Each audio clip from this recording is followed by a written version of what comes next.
Plantão Médico Bandeirantes.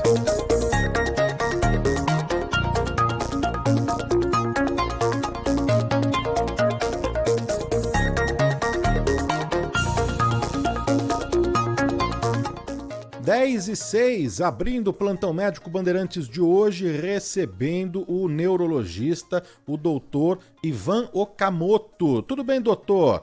Como vai? Seja muito bem-vindo, bom dia. Bom dia, Dani. Olha, tudo bem?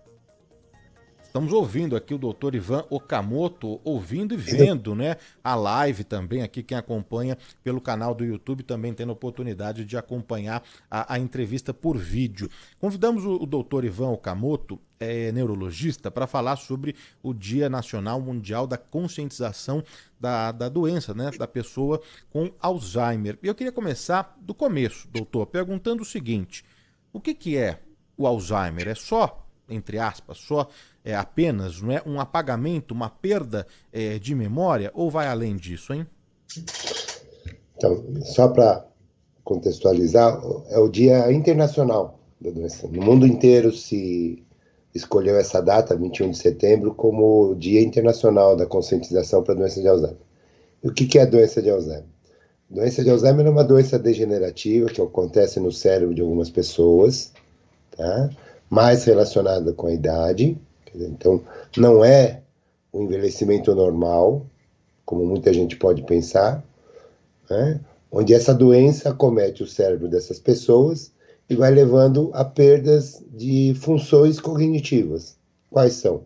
Memória, perda de linguagem, capacidade de atenção, tudo que se entende como cognição, tá?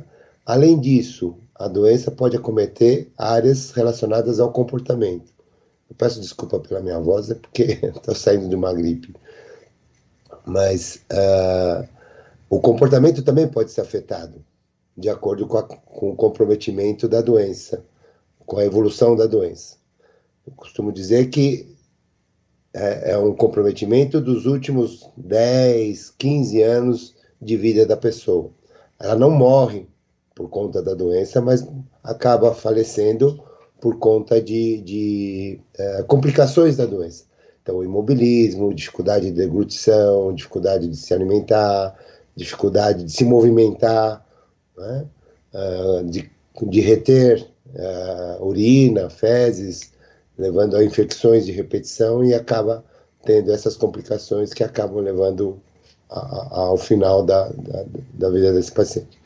E nós estamos falando de uma doença que acomete, então, em torno de 10, 15 anos desse indivíduo. E que, lógico, você tem várias fases da doença, você tem um comprometimento que acaba incapacitando a pessoa de se alimentar sozinha, de morar sozinha, de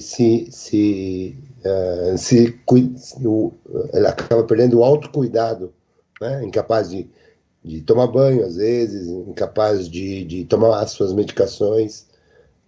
Então, tudo isso acaba levando a necessidade de cuidadores, de pessoas que se dediquem a cuidar dessa pessoa, a gerenciar a vida dessa pessoa. Desde as coisas mais complexas, como, por exemplo, finanças, a cozinhar para essa pessoa, até coisas mais básicas, dependendo da evolução, até de se alimentar, até de dar comida, de banho, higiene pessoal, entre outras coisas. Nossa, então até a locomoção, né, a mobilidade desse paciente também é afetada, não, doutor?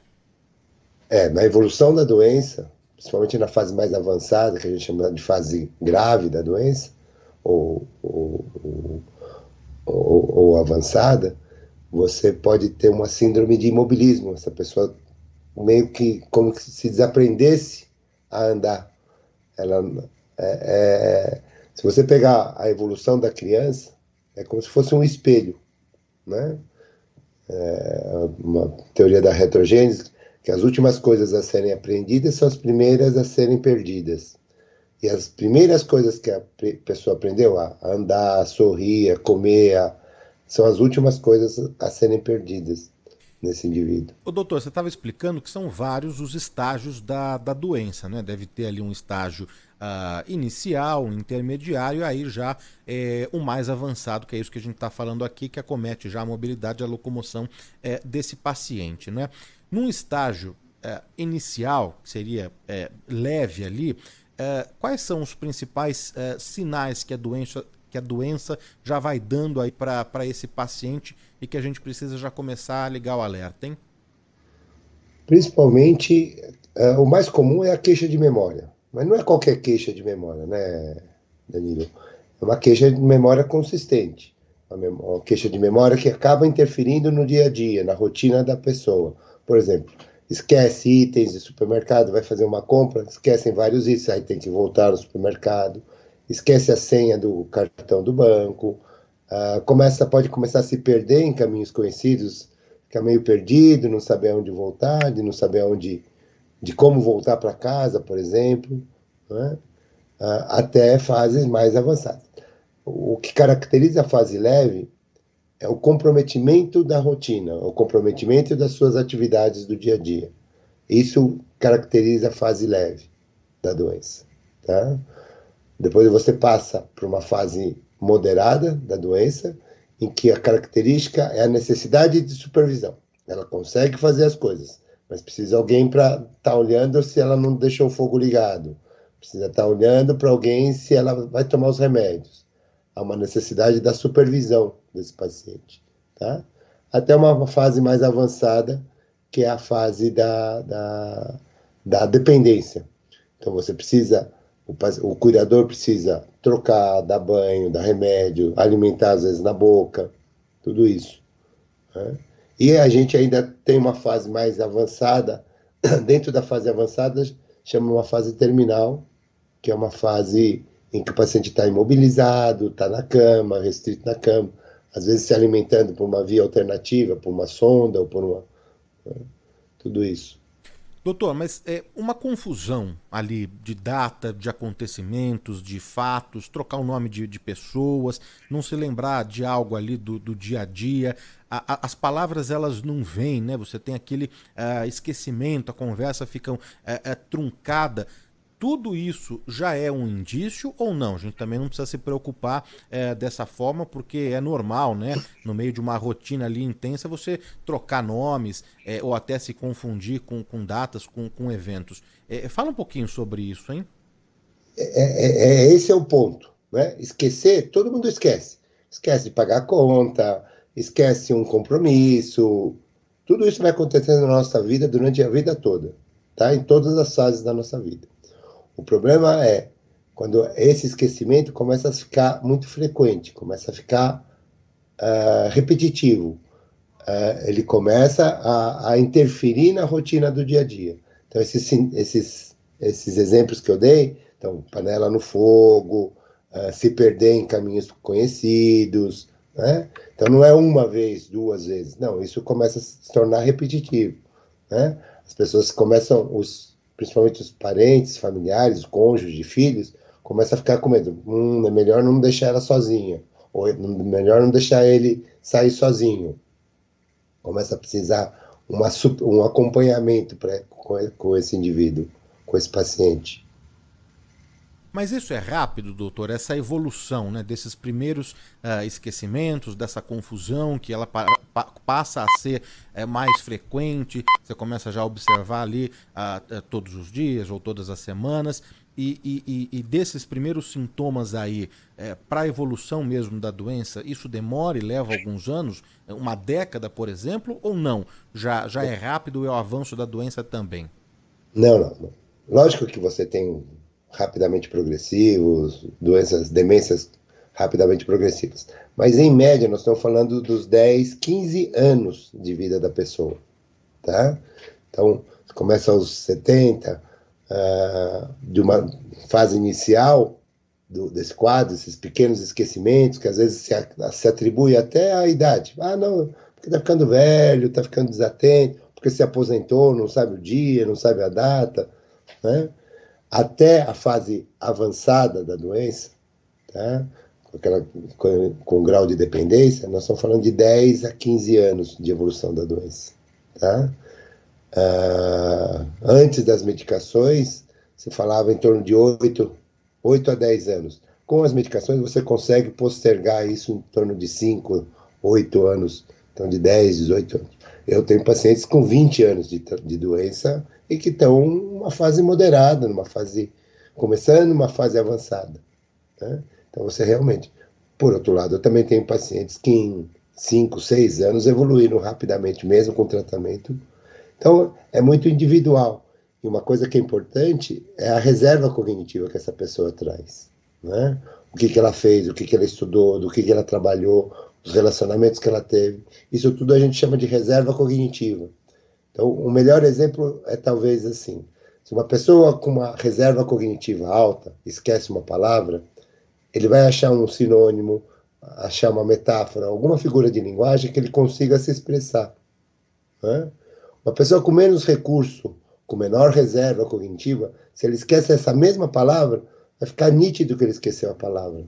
Então ele não tem recurso para compensar. E para todas as outras coisas. Então, os mais com maior reserva vão fazer uma lista de compras, por exemplo, uma lista de coisas a fazer, vão anotar os horários das suas medicações, eles vão conseguir criar estratégias para compensar uma eventual dificuldade, né? Ô, doutor, mas desculpa te interromper, mas por outro lado também fica mais difícil você fechar o diagnóstico, não? Porque se esse paciente encontra recursos e alternativas, né, para, como você disse, colocar uma outra palavra, aquela que não veio à cabeça, fica também difícil ali para os próprios familiares identificarem aquilo como alguns sintomas, não? Exatamente, é isso que se discute. Mas você tem testes, você tem maneiras de você conseguir identificar, olha, ele está abaixo, o desempenho dele, testes, por exemplo, testes de memória, você dá uma lista de 10 palavras e vê quanto que ele consegue evocar essas 10 palavras, tá? Você consegue corrigir para a idade. Lógico que você não vai comparar uma pessoa de 80 a 85 anos com uma pessoa de 50 anos, né? O desempenho da pessoa de 50 anos deve ser melhor do que uma de 85, a não ser que haja um problema com a pessoa de 50 anos, por exemplo, tá? E você corrige para a escolaridade, que é uma forma de você indiretamente medir reserva cognitiva, né? Você acredita que as pessoas que tiveram mais chance de escolaridade, então, faculdade, ginásio, pós-graduação, tudo isso, talvez tenha uma maior reserva cognitiva nesse sentido. Mas reserva cognitiva não é só escolaridade, né? Tem muita gente com menos escolaridade que trabalhou com o público, trabalhou no comércio, que tem uma agilidade e uma reserva cognitiva, às vezes, tão boa quanto as pessoas com mais escolaridade. Estamos conversando aqui na Rádio Bandeirantes, no nosso plantão médico Bandeirantes, no Do Bom e do Melhor, com o doutor Ivan Okamoto, neurologista, falando sobre o Dia Internacional da Doença de Alzheimer, esclarecendo, tirando todas as dúvidas. A gente vai atender aqui os nossos ouvintes. O Aércio Miguel está aqui participando do nosso chat do YouTube, o Alexandro também, o Francisco Ferreira de Oliveira, o Carlos Seno tem pergunta, Bruno Alves, Denis, a Regina Barros de São Carlos, Miguel Aguilera, Fabiano Pimentel. A gente daqui a pouquinho vai começar a repassar as perguntas e as dúvidas todas para o doutor Ivan Okamoto. Mas já que a gente está falando de diagnóstico, como que é fechado um diagnóstico de Alzheimer? Existe algum exame que detecta, doutor? Como que funciona? O diagnóstico atualmente é essencialmente clínico, tá? Então, consiste na história que você tira do paciente, na história que o cuidador, que o familiar te traz, né? Qual tipo de característica da queixa cognitiva, de memória, de linguagem, o que quer que seja, tá? O tempo que isso começa, o tempo de evolução. Então, essas informações que você tira na entrevista, chama anamnese, né? Mas na entrevista que você tem com o paciente, te dá muitos dados. A partir daí, você passa para uma fase de quantificar essa queixa. Como nós fazemos isso? Por testes neuropsicológicos, tá? Então, você vai tentar traduzir no número, tá, essa queixa desse indivíduo. Então, você aplica por exemplo, essa lista de 10 palavras que a gente usa no consultório, né? Se ele conseguiu, depois da terceira, quarta tentativa, ele conseguiu 80% das palavras, quer dizer, conseguiu evocar 80% das palavras, está numa faixa de normalidade. Mas, por outro lado, ele conseguiu fazer 40%, 50%, opa, esse pode ser um paciente que vá para necessitar uma investigação um pouco mais aprofundada da avaliação neuropsicológica. Tá? Você traduz em números porque você sabe que na faixa de entre 70 e 80 anos, a expectativa nesse teste é entre 70% e 80% de evocação. A partir daí você vai para um exame de imagem. Tá? Esse exame de imagem geralmente é uma ressonância, como recomendado pelas diretrizes da academia, da nossa academia de neurologia. É recomendado uma neuroimagem. Pode ser uma ressonância, de preferência, mas pode ser também uma tomografia, nos locais com menos recursos. Tá? E aí você consegue um diagnóstico clínico. Tá? Seguindo todas essas etapas, você consegue um diagnóstico clínico. Tá? Nossa acurácia, quer dizer, a capacidade da gente fazer diagnóstico, com essas 3 etapas, gira em torno de 80%, 85%. O que te permite já propor medicação, se for o caso de você tratar. Tá? Lógico que você tem exames para aqueles casos mais específicos. Né? Então você tem, por exemplo, só voltando um pouquinho na patologia da doença, a doença é causada, você acredita que seja causada por uma deposição de proteínas que o indivíduo que vai desenvolver a doença não consegue eliminar essas proteínas no cérebro, tá? Então, você tem como dosar essas proteínas. Então, você colhe o líquido cefalorraquidiano, que é o líquido que envolve todo o cérebro, é o líquido da meningite, tá? Quando ela está inflamada, quando ela tem bactéria, ela tem a meningite. Mas nesse caso, você está tirando esse líquido porque ele banha o cérebro e você consegue dosar essas proteínas, questão de nanogramas, né, por decilitro, mas você consegue dosar. Né? E se houver alteração dessas proteínas, pode fazer um diagnóstico um pouco melhor no líquido. Tem uma outra forma que você pode fotografar essas proteínas, que é o PET amiloide. Mas, de novo, você vai ganhar em torno de 10, 15% a mais de acurácia, de capacidade de diagnóstico. Então, dos seus 80 e poucos por cento, você vai para 90, 92% de diagnóstico. Em alguns casos, você não precisa de 95% de acurácia diagnóstica. Você consegue com seus 80%, ou na grande maioria das vezes, você consegue fazer o diagnóstico. Entendeu? Pode falar. Desculpa, doutor, mas falando sobre o Alzheimer e a demência, a gente está falando da mesma coisa aqui ou não? Boa. Essa é uma ótima pergunta. Porque muita gente confunde demência com doença de Alzheimer. Então, o que é demência? Demência é a perda das funções cognitivas que o paciente conseguiu aprender. Então, conseguiu memória, conseguiu linguagem, capacidade de cálculo, tudo isso. Ele aprendeu Quando ele começa a perder isso, ele pode ter um quadro demencial. Então, são perdas desse quadro. Então, a demência é um grande guarda-chuva. Debaixo desse guarda-chuva, a doença de Alzheimer é a principal causa de demência. É a principal causa da perda dessas funções cognitivas e comportamentais. Tá? Existem mais de 70 causas de demência. Tá? São várias doenças. O que nós estamos falando é sobre a doença de Alzheimer, que é a principal causa. Corresponde em torno de 50%, 60% das causas de demência.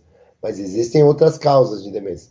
Uma conhecida é a que antigamente chamava de aterosclerose. Está ficando esclerosado. Que por muitos anos se achou que fosse a causa principal, quando na verdade corresponde em torno de 15%, 20% dos quadros demenciais. Tá? Então é importante fazer essa diferenciação. É que como a doença de Alzheimer é a principal causa, às vezes muita gente usa como sinônimo de demência, mas na verdade é uma das causas de demência.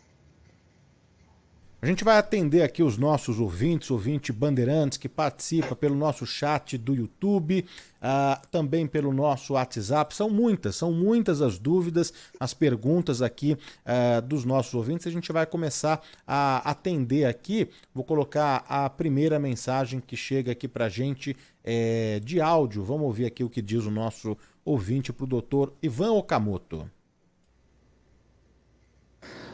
Oi, bom dia Danilo, bom dia doutor, meu nome é José Alexandre, falo de São Paulo. Não é bem o assunto, né, estamos de Alzheimer, mas ainda Bandeirantes, há um tempo atrás, acho que uns 3 anos atrás, uma reportagem me surpreendeu muito.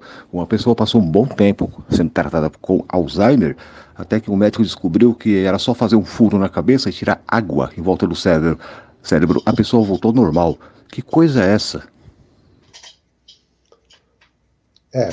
Provavelmente, pelo que você descreveu, nós estamos falando da hidrocefalia de pressão normal, tá? Esse mesmo líquido que banha o nosso cérebro, banha o cérebro como um todo, ele pode começar a se acumular. O líquido cefalorraquidiano pode começar a se acumular dentro do cérebro. Ainda não se sabe se é um aumento da produção ou uma diminuição da absorção. O fato é que ele começa a se acumular dentro do cérebro. Como nossa cabeça é um sistema fechado, né? O acúmulo desse líquido, ele começa a comprimir estruturas cerebrais de dentro para fora, mas tem características clínicas próprias da doença. Então você tem alteração de memória, tá? Alteração de marcha, fica uma marcha instável, uma marcha desequilibrada, e incontinência urinária. Essa é a tríade da hidrocefalia de pressão normal.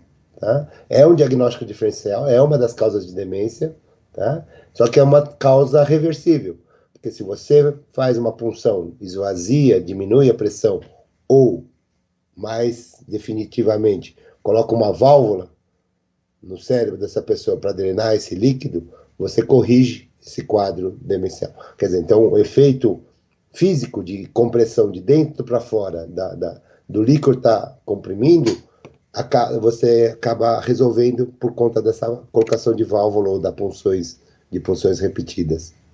Mas é um diagnóstico diferencial de demência. Vamos seguir aqui atendendo o ouvinte Bandeirantes que segue participando aqui conosco, o Dário Vidal Fernandes da Vila Monumento. Já estou aqui atento, não é, ao plantão médico Bandeirantes, desejando aqui um bom dia a todos.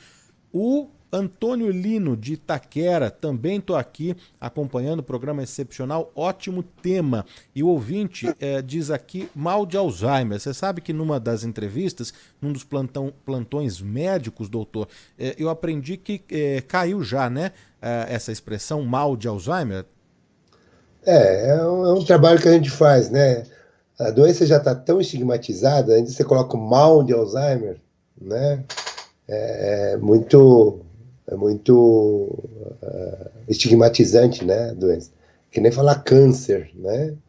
Prefere falar tumor, neoplasia, tudo isso. Então, sabe que doença de Alzheimer é uma das mais temidas, né, pela população adulta. Diria que é a segunda mais temida, né? Só fica atrás das neoplasias, dos tumores.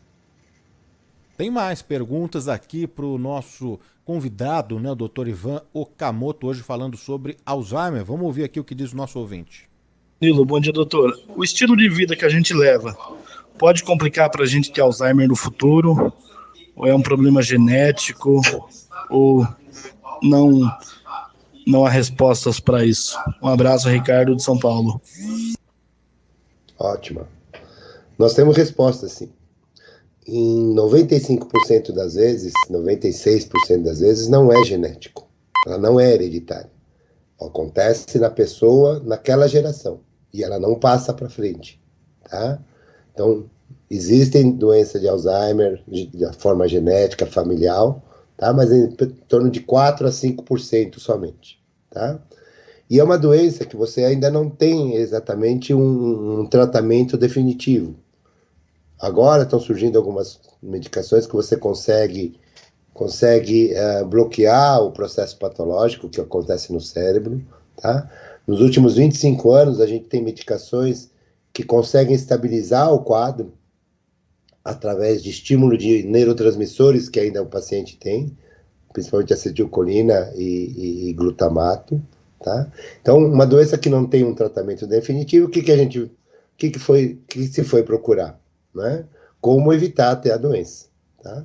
E o que mais se fala agora é a prevenção de quadros demenciais, tá? Não só da doença de Alzheimer, mas quadros demenciais. Então, existem vários fatores que podem influenciar, eu não vou ter aqui, são 12 ou 13 fatores que podem interferir, mas, por exemplo, uma criança desnutrida, né? Ela sai com handicap menor, provavelmente porque ela desenvolva menor reserva cognitiva no futuro, tá? Mas a atividade física, isso está bem estabelecido, né? A possibilidade de você fazer atividade física, pelo menos aeróbica, não precisa correr maratona, mas elevar sua frequência cardíaca em torno de 150, 160 minutos por semana, ou seja, 3 sessões em que você pega a esteira ou vai sair para caminhar, eleva sua frequência cardíaca, tá? Atividade intelectual, tá? Que é principalmente desafiar o cérebro, tá? Faça coisas que você não está habituado. Faça um curso de línguas, faça um curso de pintura, né? A última era uma paciente minha que falou que vai tocar bateria com o neto. Ela tinha 73, 74 anos. Falou, vou tocar bateria com meu neto que vai tocar guitarra. Nós vamos fazer uma dupla, guitarra com bateria, né? Que sempre foi o sonho dela. Pintura, um instrumento musical, né? Piano. Quem toca piano trabalha isso no cérebro como uma linguagem. Quem já sabe tocar piano, desenvolva isso, né? Como se ela falasse uma outra língua, tá? A alimentação, então a alimentação saudável, balanceada, a dieta mais conhecida no mundo todo é a dieta do Mediterrâneo. Então, muito peixe, frutas, legumes, azeite, oleaginosa, castanhas, tá? Essa é a mais conhecida, mas tem outras também. Controle dos fatores de risco. Pressão, colesterol, diabetes, isso precisa estar muito bem controlado, tá? Depressão, né? Álcool, cigarro, tá? Tabagismo, né? Isso é super importante. Isso depõe contra sua função cognitiva. Tem um estudo que mostra que poluição, pessoas que vivem em cidades poluídas, né, tem uma maior chance de desenvolver esse quadro, tá? E a última, que talvez tenha um mais impacto recente, né, é o relacionamento social e familiar, né? A pandemia trouxe muito impacto nessa vida dessas pessoas que estavam ali quase no limite, elas pioraram muito. Ou quem não tinha começou a se queixar muito por conta do isolamento da pandemia, né? Então a gente está vendo muito isso no consultório. É importantíssimo o relacionamento social. Ir a clubes, participar das festas, participar de reunião de amigos, isso é super importante. Aí você pode falar, mas isso aí todo médico fala, isso aí é promoção de saúde, né? Estilo de vida, tá?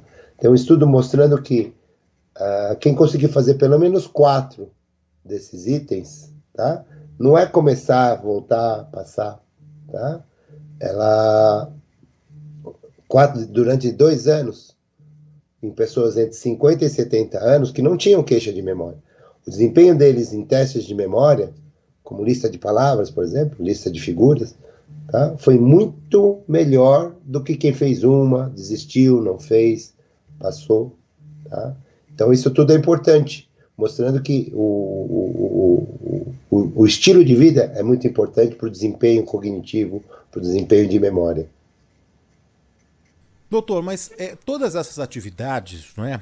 Você até citou o caso de uma paciente que vai aprender a tocar bateria com o neto, né? Tudo isso adianta começar aos 50, aos 60, aos 70, aos 30, não é? Se a pessoa tiver, claro, casos na família, ou mesmo que não tenha, não é?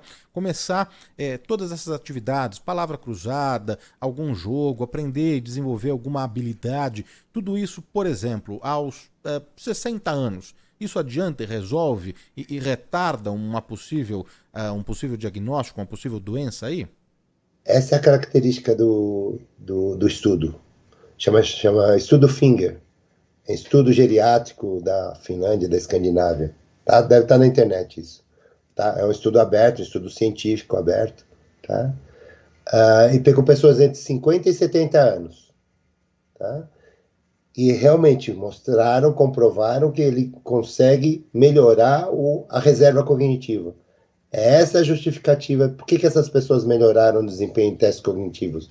Porque a partir dos 40 anos, se acredita que o cérebro começa a evoluir. Né? Mas se você mudar atitude de vida, estilo de vida, você consegue melhorar e aumentar a sua reserva cognitiva, mesmo depois dos 50 anos. São pessoas entre 50 e 70 anos que foram escolhidas para esse estudo. Então, mostrando que, mesmo depois, quando se acredita que o cérebro esteja numa decrescente, você consegue melhorar a sua reserva. Então, nunca é tarde. A gente vai atender agora os ouvintes, mais mensagens aqui no nosso Plantão Médico Bandeirantes de hoje. A Lila Sala, bom dia. Minha sogra lia muito, fazia palavras cruzadas e mesmo assim teve a doença. Mas também não existe algo que você vá fazer e que vai realmente evitar a chegada da doença. Isso pode retardar o processo, não é, doutor? Exatamente, não é uma garantia. Esses itens de estilo de vida, se acredita que consiga diminuir, alterar em torno de até 30%, 40% dos quadros demenciais. Isso é muita coisa. Tá? Principalmente porque a nossa população está envelhecendo. Desculpa.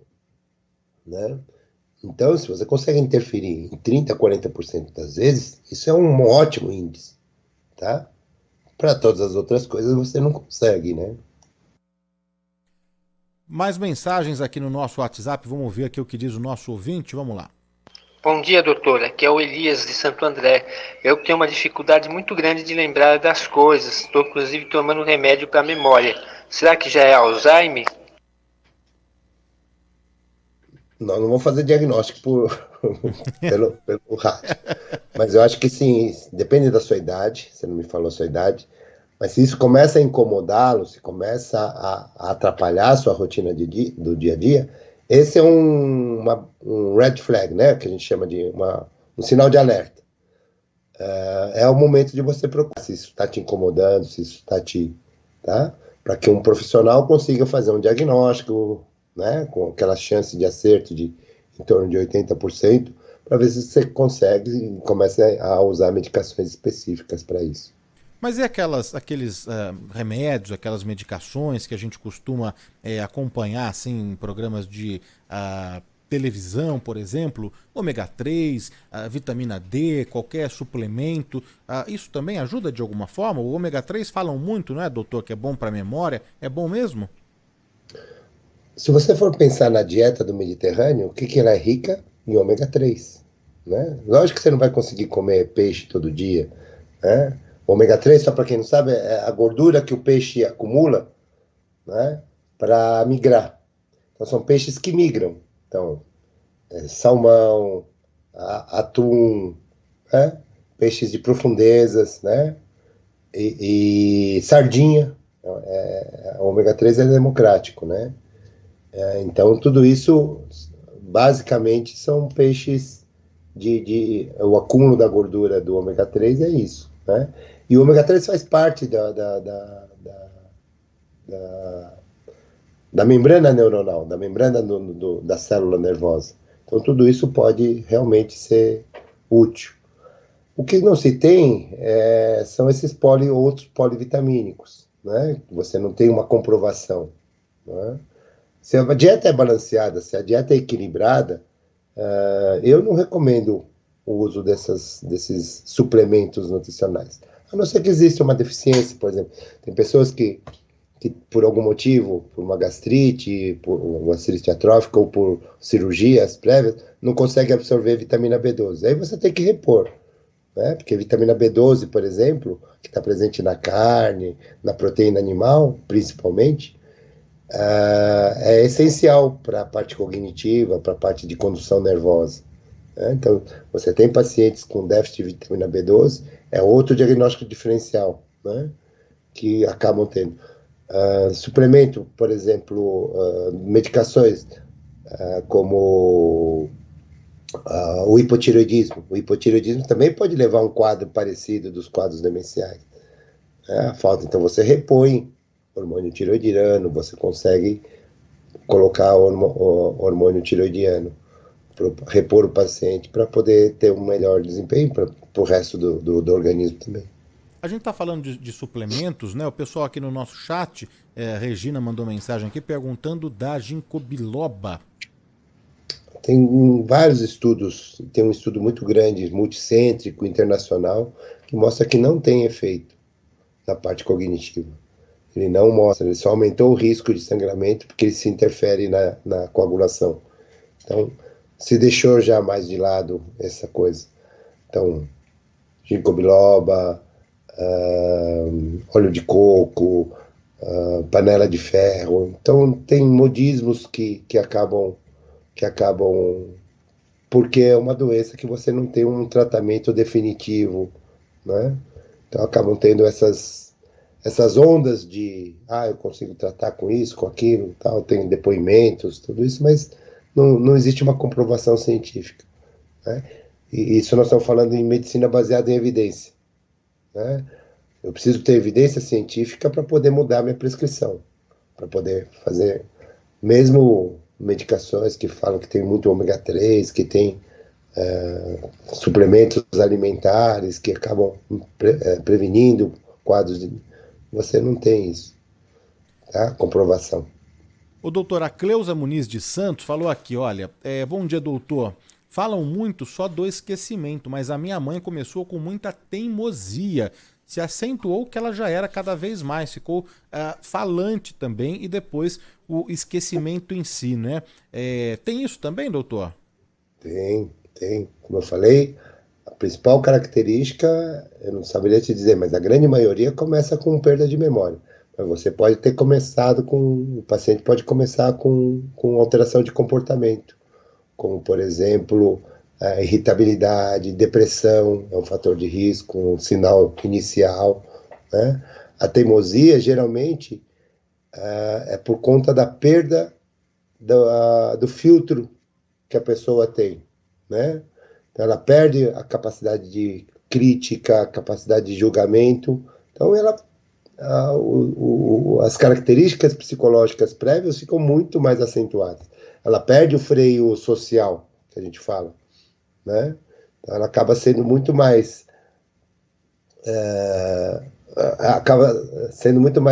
egocêntrica, né? Ela faz o que ela quer, né? Ela não tem que prestar contas para ninguém, por conta do comprometimento do comportamento desse indivíduo, dessa pessoa. Então pode começar por linguagem, né? Pode começar com capacidade espacial, capacidade de montar objetos, né? Pode começar com capacidade de executar algumas tarefas, de planejar algumas tarefas, tudo isso. Isso pode ser realmente o quadro inicial desse paciente. O Ricardo Sanches está aqui na nossa audiência, o Juco Videira, a Nelly Melo falou que faz aqui atividade física, ela tem 76 anos, escreveu aqui pra gente, tem 76 anos, faz academia 3 vezes na semana, joga vôlei adaptado uma vez na semana, tá se exercitando aí. A Auriluce tá com a gente, a Loreta Bellini do bairro de Santana, a Jorge Camargo, Toninho Scatena, Silvio Stanzioni, a Ana Maria Moraes de Santos também diz que está na escuta, na sintonia do programa, que daqui a pouco vai pegar uma praia. A Audélia Vido, Silvia Crisante, o Heleno Souza sempre gosta aqui dos plantões médicos e também dos artistas que vêm na sequência, a Nádia Bacanelli, a Cecília Valverde. E olha, doutor, tem muitas perguntas, dúvidas aqui dos nossos ouvintes, vamos colocar mais uma aqui. Bom dia, amigos da Rádio Bandeirantes. Gostaria de perguntar ao doutor, eu tive Covid em junho de 2020. Depois disso, comecei a sentir lapsos de memória. Isso é normal? Vivaldo de Santos, litoral de São Paulo. Nivaldo, você provavelmente tem o que a gente chama de Covid longo, né? Cuja característica principal é perda de atenção, concentração. E por que a gente fala em atenção, concentração, se só queixa de memória? Porque a atenção é a primeira etapa da nossa memória, do nosso mecanismo de aquisição de informação. Então a gente tem visto bastante isso. E não tem a ver com a gravidade do quadro respiratório do Covid. Então, você detectou, fez o teste, deu positivo, ficou em isolamento aqueles dias, tal, e aí tem muitos pacientes que têm que se queixar. Então, tem essa definição do Covid longo, né? A boa notícia é que costuma passar, costuma melhorar com a rotina, voltando à sua rotina, costuma melhorar isso tudo. Tá? Mas quanto tempo? Inicialmente se imaginou que durasse em torno de 6 meses. A gente já está vendo pacientes com um ano e meio, já tem pacientes com essa queixa, tá? Mas o básico é voltar a fazer todos aqueles itens, aquelas coisas, atividade física, atividade intelectual, voltar ao trabalho, voltar numa rotina mais normal, né? E se adaptando por conta dessa dificuldade mais atencional. Doutor, para a gente encerrar aqui, a gente não falou sobre o tratamento, né? Como que está agora o tratamento para Alzheimer? Ele é efetivo? De que forma que a gente faz o acompanhamento desse paciente, hein? Então, esse ano nós estamos completando 25 anos das medicações que a gente tem disponível. Começaram em 98, tá? Essas medicações, elas conseguem estabilizar. São 4 medicações principais, tá? Mas elas conseguem estabilizar o quadro, ou diminuir a velocidade de perda desses pacientes. Quanto que eu consigo estabilizar? Quanto que eu consigo? A gente pega na média, né? Em torno de 5, 6, 8 anos, você consegue empurrar uma fase pior mais lá para frente, tá? Então, se antes durava a doença 8, 10 anos, nós estamos falando em torno de 14, 16 anos agora, ou seja, você ganhou talvez 5, 6 anos. Do ano passado para cá, 2022 e mais esse ano, Opa, acho que perdemos aqui o doutor Ivan Okamoto. Tá reconectando aqui. A gente vai reconectar aqui o doutor Ivan Okamoto, só para a gente finalizar essa parte importante aí sobre o tratamento, né? O tratamento da doença de Alzheimer, né? Enquanto isso, quero mandar um abraço aqui para o Guga de Ribeirão Pires, a Elis Freitas, a Penha, a Vanessa Garbo, a Marisa Souza, a Margarete Oda, o João Celeste, o pessoal que está aqui, a Rosimeire Silva, Miguel Aguilera, Janete Ishigaki, o pessoal que está aqui no nosso chat do YouTube. E tem também aqui um convite, não é? O doutor faz parte da associação. Magê, você reconecta o doutor para a gente, por favor, que ele caiu. A Maria Eugênia Kutaiti conosco aqui na produção e coordenação de estúdio, mas olha, um convite aqui da Abras, que é a associação do qual o doutor faz parte também, promove uma corrida, uma caminhada, não é?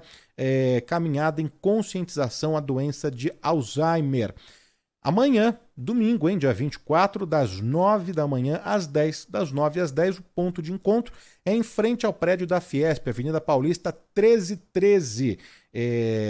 Tem estimulação cognitiva, tem uma tenda de atendimento ali em frente ao prédio da Fiesp, né? Material gráfico também, com várias instruções que abordam aí a patologia, a doença, promovem a saúde, focando na redução de riscos para demência. São várias as dinâmicas que vão acontecer no prédio, em frente ali ao prédio da Fiesp, Avenida Paulista 1313. Magê, o doutor já está aqui com a gente? Tá. Bom, a gente vai... senão a gente pode ir para o break, viu, Magê? e agradecer o doutor pela participação. Ele só queria terminar de falar aí sobre o tratamento, não é? Então tá aí, tá feito o convite para amanhã essa caminhada em conscientização da doença de Alzheimer das 9 às 10. O Tonico de Indaiatuba também está aqui, sintonizado. O Fernando, e na sequência a gente lembra, depois do intervalo comercial, a gente vai finalizar com o doutor, e depois do intervalo comercial a gente lembra que tem muita música, muita história, várias novidades, projetos com Wilson Simoninha, que já está aqui com a gente no estúdio, né? Então só para a gente retomar e finalizar aqui com o doutor, doutor, por gentileza, a gente caiu aqui por Skype, mas a gente finaliza aqui por telefone. O senhor estava falando sobre o tratamento, né? Então, o tratamento que já tem 25 anos, e nos últimos 2 anos a gente tem medicações que retiram aquela proteína que eu falei que se deposita no cérebro da pessoa com doença de Alzheimer. Então são tratamentos imunológicos que vão agir e que vão retirar essa proteína. Ainda há uma discussão na literatura médica o quanto isso repercute na vida da pessoa. Você retira, você comprova por exames que está sendo retirado. Mas ainda não se mostrou o quanto isso impacta na rotina, na funcionalidade da pessoa, se ela volta com memória, se ela volta, ou se você consegue estabilizar a doença. Porque são medicações muito novas, nós temos 2, 3 meses de utilização dessas medicações. Então essa é o grande questionamento atual dessas medicações, entendeu? Doutor, queria agradecer demais a sua participação aqui neste sábado, no Do Bom e do Melhor, no nosso quadro Plantão Médico, prestando serviço, esclarecendo as dúvidas dos nossos ouvintes, não é? E a gente precisa mesmo fazer essa campanha de conscientização, né? Obrigado, viu, pela participação, pela atenção aqui com a Rádio Bandeirantes. Imagina, eu que agradeço, Danilo. Bom dia. Bom dia, doutor Ivan Okamoto, neurologista, falando sobre o Dia Internacional do Alzheimer. E tem essa caminhada amanhã, então, na Paulista também.